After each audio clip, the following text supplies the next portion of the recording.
El siguiente video es para explicarles, muchachos, el origen de los partidos políticos y hacer un resumen básicamente de la historia republicana hasta la República Liberal para que lo entiendan, ¿sí?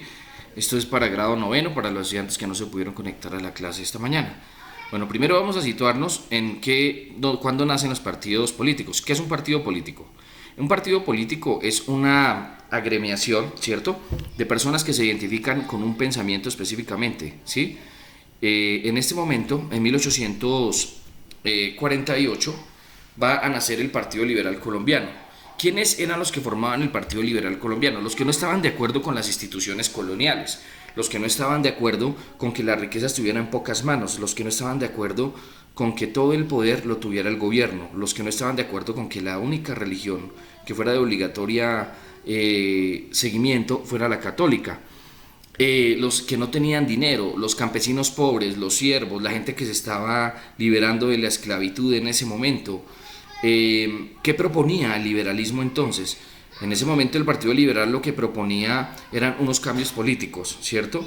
Donde le daba, digamos, que independencia a las provincias o a los estados que en ese momento existían en Colombia, que les daba libertad de comercio, elimina un montón de impuestos y son los que van a formar el Partido Liberal Colombiano.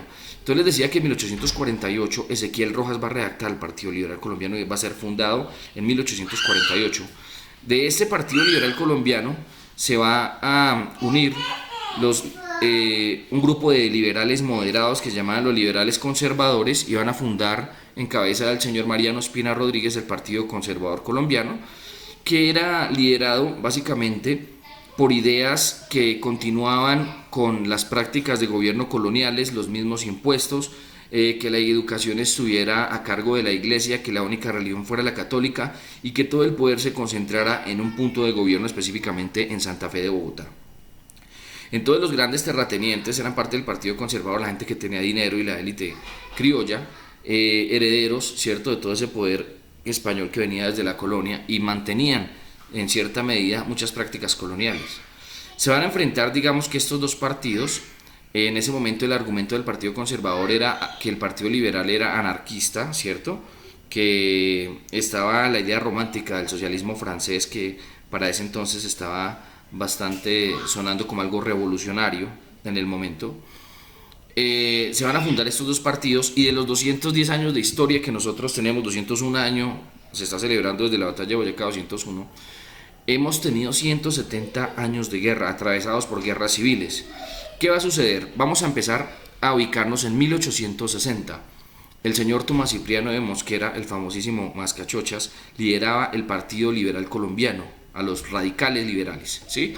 Él va a enfrentar una guerra civil contra el Partido Conservador que va a durar 2 años, una guerra fratricida donde va a ganar el Partido Liberal y va a generar esto un movimiento, digamos, de rebeldía que posteriormente se va a cristalizar con la Constitución de 1863.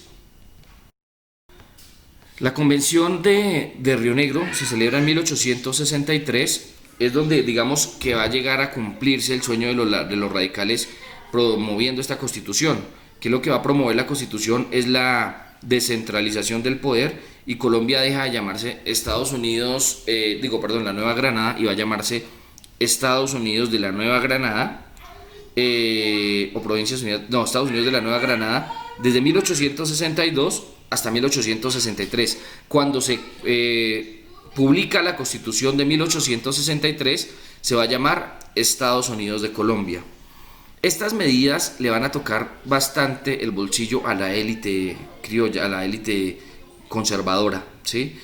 Una de las medidas importantes fue que le quitaron la educación a la iglesia, ¿cierto? Les quitaron tierra por el tema de la ley de desamortización de bienes de manos muertas, que consistía en que todos los conventos que tenían menos de 7 miembros tenían que entregar la tierra al Estado, porque la iglesia le decía a la gente en esa época, en el siglo XIX, que si pues la gente era ignorante, creían que si les daban la finca al cura del pueblo o a la iglesia, ya se iban para el cielo, y muchas familias quedaron en la ruina por ese tipo de cosas.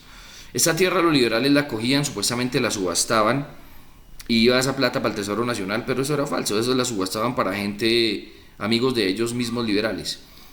¿Qué sucedió después del periodo de los radicales? Surge un movimiento que se llamó la Regeneración, que estaba liderado por un liberal moderado que se llamaba Rafael Núñez.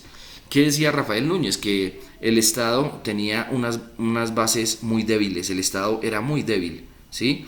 Básicamente una de las condiciones o beneficios de que el Estado fuera débil es que no habían dictaduras, porque digamos, cada estado, Boyacá tenía su ejército, Antioquia tenía su ejército, Cundinamarca tenía su ejército, entonces esto generaba que los estados el estado central fuera bastante débil. Lo que promovía Rafael Núñez es unificar todo esto. Y va a llegar aliado, digamos que en ese momento hay una crisis económica en el país bastante importante porque las exportaciones de tabaco, añil y quinoa se bajan de precio y entramos en una crisis económica bastante importante, ¿sí? Entonces surge el movimiento de la regeneración y, resumiendo, se va a fundar la Constitución de 1886.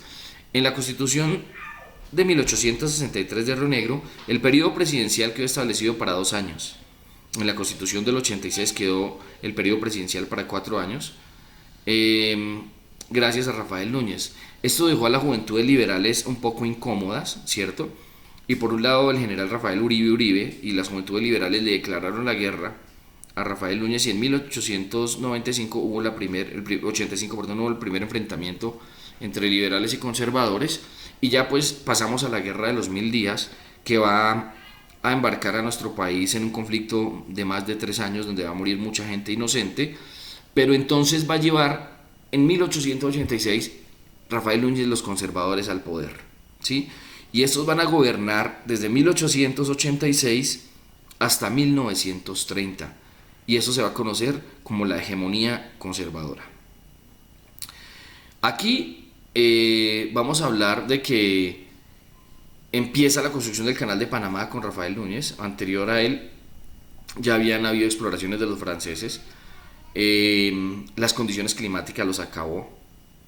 No pudieron por el tema de la malaria, el dengue, un montón de enfermedades, enfermedades tropicales.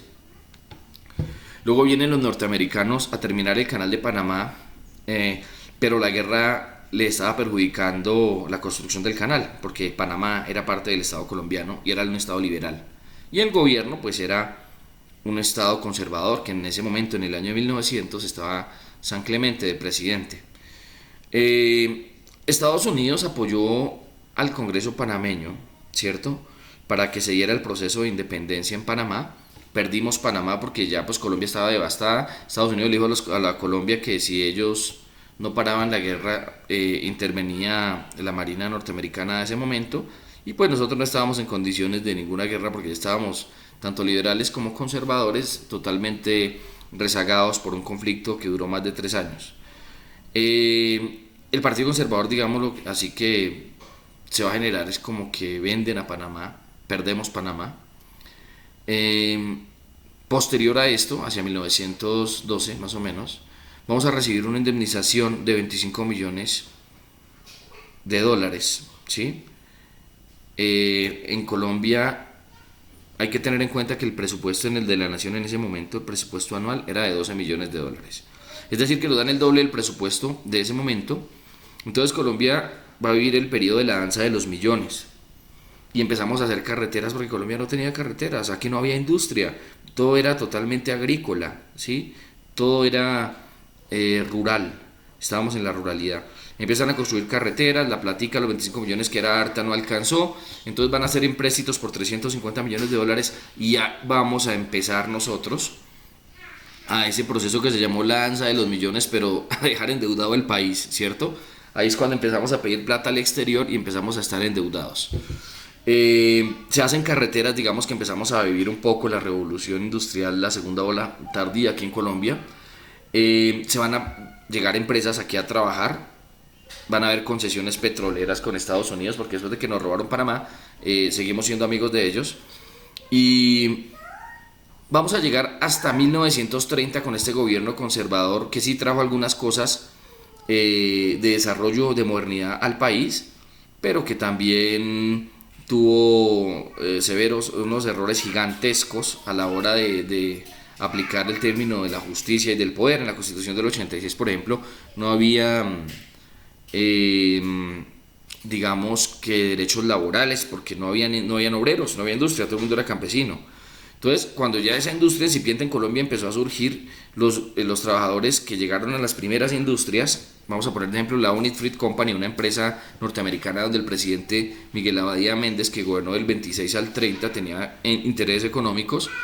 Ellos protestaron por mejores condiciones económicas y lo que hicieron fue matarlos el 5 y 6 de diciembre en Ciénaga Magdalena por ir a reclamar mejores condiciones laborales. Los mataron a todos y eso lo conocemos como la masacre de las bananeras. Más de 1000 personas muertas por el orden del ejército, por orden de Miguel Abadía Méndez. Esto pone al Partido Conservador entonces a temblar, ¿sí? Además de que ya venían desprestigiados y desgastados. Aprovechan los liberales para ganar el poder y entonces empieza en 1930 la República Liberal, que va a llegar un señor que se llama Enrique Olaya Herrera y va a concertar una política que se llama la concentración nacional, porque claro, todos los ministerios, la mayoría del Congreso eran liberales, eran conservadores, perdón, y pues él era liberal y no le dejaban gobernar. Entonces él dice a los godos, a los conservadores, les dice, vengan, vamos a trabajar de la mano, vamos a gobernar juntos, y se llama la concertación nacional, ¿sí?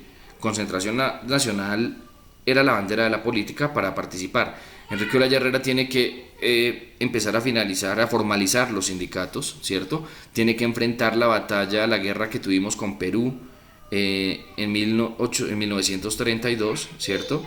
Y empieza a hacer ciertas reformas. Él va a gobernar hasta 1934 y en el 34 va a entrar un señor que se llama Alfonso López Pumarejo y va a entrar con una política que se llamó la Revolución en Marcha, la Ley 200, Ley de Tierras, famosísima Ley de Tierras, que lo que proponía era que la gente que tenía tierra y no la estaba usando, los grandes terratenientes, era expropiada y entregada a los campesinos sin tierra, y los terrenos baldíos de la nación entregada a los campesinos sin tierra para activar el sector productivo. Decían que era propiedad privada, la pelea de los conservadores era porque era propiedad privada, pero la tierra sí es propiedad privada, pero debía prestar un servicio público, ¿sí? Implanta que los impuestos deberían ser diferenciados, es decir, que usted pagaba los impuestos de acuerdo a lo que usted tenía. Fortalece la Universidad Nacional, fortalece las escuelas normales, la educación laica. Termina su periodo de gobierno en 1938 y sube en el 38 un señor que se llamaba Eduardo Santos Montejo, que es por allá el tatarabuelo del presidente Santos, que tuvimos hace poquito. Y Eduardo Santos Montejo va a llamar a su periodo presidencial la pausa, porque frena la revolución en marcha de Alfonso López Pumarejo. Lo único que hizo él fue pues favorecer a la élite conservadora, ¿cierto? Meternos en la Segunda Guerra Mundial, apoyar no sé a quién o qué interés teníamos nosotros, y pararla porque estábamos persiguiendo en ese momento pues a la élite para una distribución, una reforma agraria que fuera más equitativa.